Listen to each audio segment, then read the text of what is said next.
The Obliterator is the mutant of Marvel who wants nothing but the ultimate destruction of all. The character first made its appearance in Silver Surfer Volume 3, Issue 4 in 1987 and was created by the artist Marshall Rogers and writer Stephen Englehart. He has been a part of the Elders of the Universe and thus changed his perspective towards life. Mott Packle, aka the Obliterator, stands 9 feet 1 while weighing 2,040 pounds and is equipped with weaponry that is strong enough to damage even the cosmic beings. He travels on a space glider, which is also weapon equipped and is ready to destroy anything that comes his way.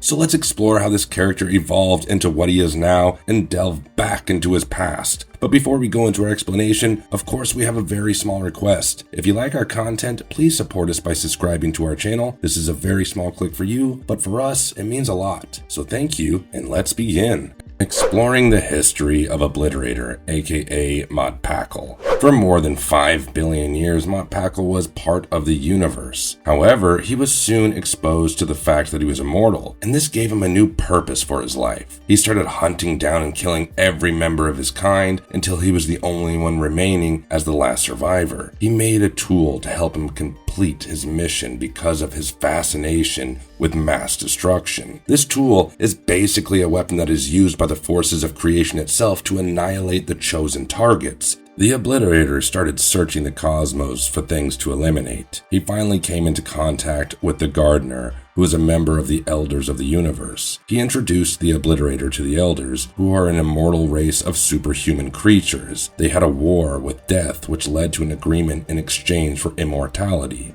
Their hunger for immortality was so strong that they destroyed Galactus. They assumed that his death could lead to a Big Bang, and therefore a new universe would be created where every member of the Elders would possess powers just like Galactus. The Obliterator was welcomed into this club by the Gardener. The destructive plans of the Elders were interrupted by Mantis and Silver Surfer, and the Obliterator stood in the way. Though he tried to kill them, Silver Surfer modified Obliterator's weapon in a way that it would not have the ability to cause damage. This resulted in Obliterator being stranded in a world without life to kill or any functional weapons. Without a purpose in life, he was found waiting for something to evolve so he can kill them again.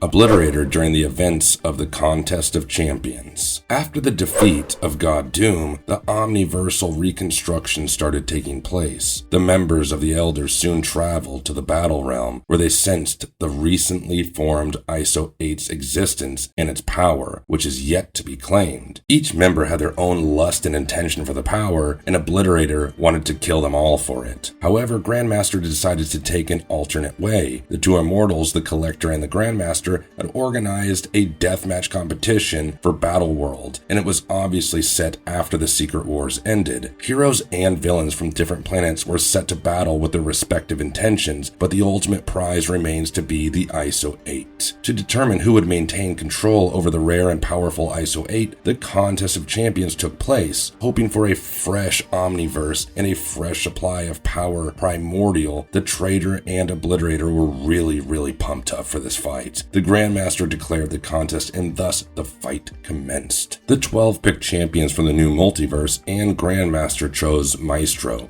who was found by them in the ruins of Battle World. Though the fights were not as strict as death, Obliterator's pick could not withstand the Punisher, who was the Collector's champion. Obliterator had the intention to use the ISO-8 to rebirth the multiverse, but he was soon eliminated from the contest. He respected the rules of the championship and left with many bullet holes in his frame.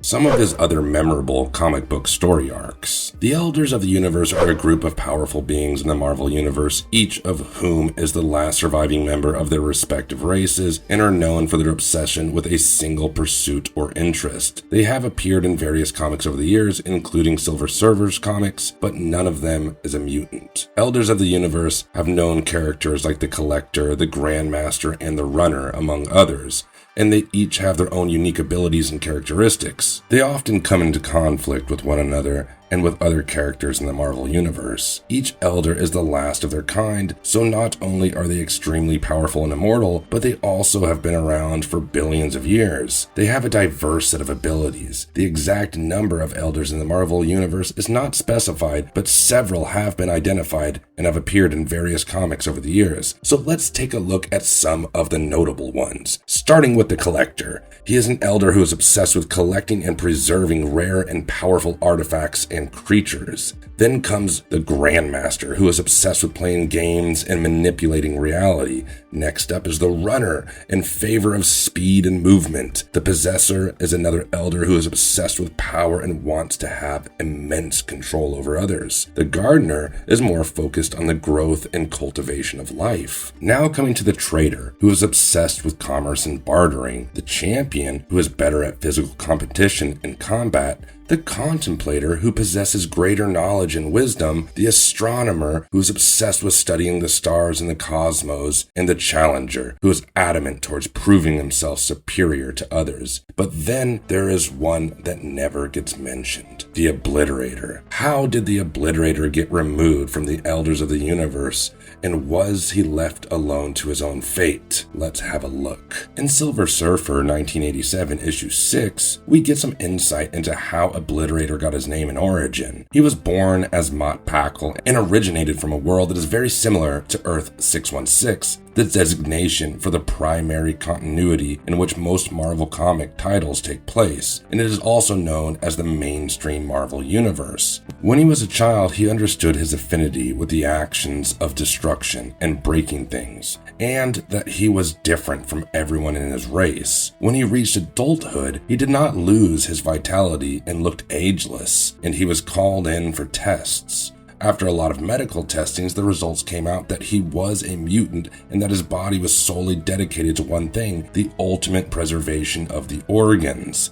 This was the reason he seemed ageless, and this only meant one thing, that he was immortal and couldn't be killed under any circumstances. Paired with his dedication to obliteration, he began committing a genocide so wide-scale that no one has ever seen anything like it before. He began killing off his people and his planet eventually due to his obsession with destruction, and was left alone with no place to go and no one to talk to. When he gets defeated by the Silver Surfer and Mantis, he starts answering their questions about what the Elders are planning. The Elders are planning to kill Galactus because he is older than the Elders themselves and is from a previous universe. He is a cosmic entity that is known as the Devourer of Worlds and is one of the most powerful beings in the Marvel Universe. The idea of taking down such a powerful being would likely be a difficult task and would likely require a coalition of powerful heroes and other entities. Their plan is clear. Killing Galactus means that they would be the true Elders of the universe and will become the true balance between death and eternity. Silver Surfer and Mantis leave Obliterator behind and fly for Earth, where all the Elders are gathered to plan how to kill Galactus effectively. In Silver Surfer issue number 21, Silver Surfer and Mantis have tracked the Elders to Ego, the sentient planet that is also one of the oldest living beings in the universe. Gathered on Ego are the Elders, all of them. The Grandmaster, Possessor, Astronomer, Collector, Gardener, Trader, Obliterator, Contemplator, Champion, and the Runner are all in a serious discussion to take Galactus down and appoint themselves as the supreme beings.